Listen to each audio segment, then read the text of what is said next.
சுஷாந்த் சிங் ராஜ்புட், கியாரா அத்வானி ஆகியோர் நடித்திருக்கும் படம் MS தோனி. இந்த படத்தோட கதை என்னன்னு பார்ப்போம். கிரிக்கெட் வரலாற்றில் இந்தியாவின் புகழை மேலும் உச்சத்திற்கு கொண்டு சென்ற பெருமைக்குரியவர் கேப்டன் MS தோனி. அவருடைய தலைமையில் இந்திய அணி பல்வேறு சர்வதேச கோப்பைகளை வென்று இந்தியாவுக்கு பெருமை சேர்த்துள்ளது. அப்படிப்பட்ட தோனியின் வாழ்க்கையை மையமாக வைத்து வெளிவந்துள்ள படமே MS தோனி. இப்படத்தில் தோனி எங்கே பிறந்தார், எப்படி வளர்ந்தார், எப்படி கிரிக்கெட்டுக்குள் நுழைந்தார் என்பது முதல் தொடங்கி அவர் இந்தியாவுக்கு உலக கோப்பை வாங்கி கொடுத்ததோடு படம் முடிகிறது. படத்தில் MS தோனியின் வாழ்க்கை வரலாற்றை அங்குலம் அங்குலமாக ஆராய்ந்து படமாக்கி இருக்கிறார் இயக்குனர் நரேஷ் பாண்டே. தோனியின் வாழ்க்கை வரலாறு பெரும்பாலானோருக்கு தெரியாத விஷயம்தான் என்றாலும் இந்த படத்தில் விறுவிறுப்பான திரைக்கதை மூலம் அழகாக படமாக்கி அவரை பற்றி தெரிந்தவர்கள் கூட ஆச்சரியப்பட வைக்கும் வகையில் அவரது வாழ்க்கை வரலாற்றை விளக்கியிருக்கிறார். படத்தில் தோனி கதாபாத்திரத்தில் நடித்திருக்கும் சுஷாந்த் சிங் ராஜ்புட் பாராட்டப்பட வேண்டியவர். இவர் செய்கிற ஒவ்வொரு செய்கையும் தோனியை ஒத்துப்போவது ஆச்சரியம் அளிக்கிறது. குறிப்பாக கிரிக்கெட்டில் தோனியின் ஸ்பெஷல் ஷாட்டான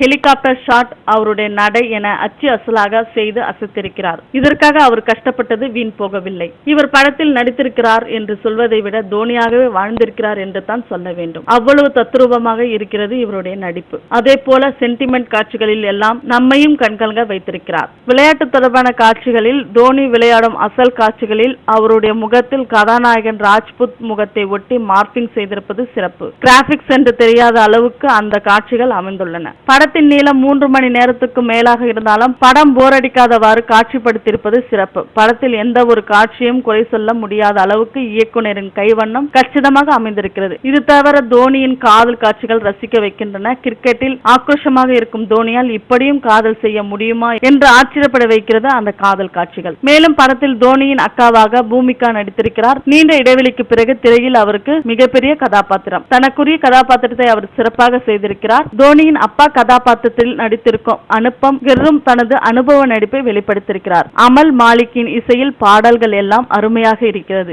இந்தியில் இருந்தது தமிழுக்கு வரும் பாடல்கள் அவ்வளவு ரசிக்கும்படி இருக்காது. ஆனால் இப்படத்தின் பாடல்கள் அனைத்தும் ரசிக்கும்படியாக இருப்பது சிறப்பு. சஞ்சய் சௌதரியின் பின்னணி இசையும் பெரிதாக பேசப்படும்படி இருக்கிறது. சந்தோஷ் துண்டியாயில் ஒளிப்பதிவு படத்திற்கு கூடுதல் பலம். மொத்தத்தில் MS தோனி அனைவரையும் பார்க்க தூண்டும் படம். மேலும் சினிமா தகவல்களுக்கு கீழே உள்ள சப்ஸ்கிரைப் பட்டனை அழுத்தவும்.